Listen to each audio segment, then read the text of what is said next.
నా doctor practice వల్ల కొంచెం ఎంబీబీఎస్ వల్ల ఆ బట్టి కొట్టం కొంచెం. ఏ కంగ్రాచులేషన్స్, థ్యాంక్ యూ. కంప్లీట్ చేసి. అసలు ఎలా మేనేజ్ చేస్తున్నారు లీలా మీరు అటు అది జనరల్ ఎంబీబీఎస్ చదవాలంటే? ఆయన బెస్ట్ ఆఫ్ బోత్ వరల్డ్స్ లాగా మేము ఏదో అలా ఇన్స్పైర్ అయ్యి కొంచెం ట్రై చేస్తాం అంతే. మామూలుగా ఎంబీబీఎస్ మామూలుగా ఏ పని చేయకుండా అది చదవడమే చాలా కష్టం.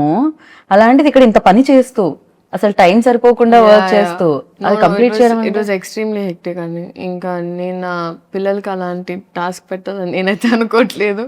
It was extremely hectic. కానీ అమ్మ డాక్టర్ అవ్వడం వల్ల అండ్ ప్లస్ ఆస్మోసిస్ అని ఒక అప్లికేషన్ ఉంది. సో అక్కడ ఇన్ సంథింగ్ లైక్ ఆస్మోసిస్ మేము టైం టు టైం ఒక్కొక్క LAQ or SAQ short notes whatever తీసుకొని నోట్స్ రాసుకోవడం జరిగేది.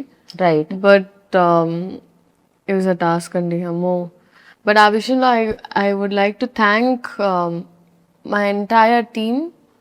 ఎప్పుడు నేను వర్క్ చేసిన వాళ్ళందరూ నాకు ఒక స్కెడ్యూల్ తర్వాత నేను వెళ్ళిపోవాలి, I need to go back అన్నప్పుడు నన్ను పంపించేవారు.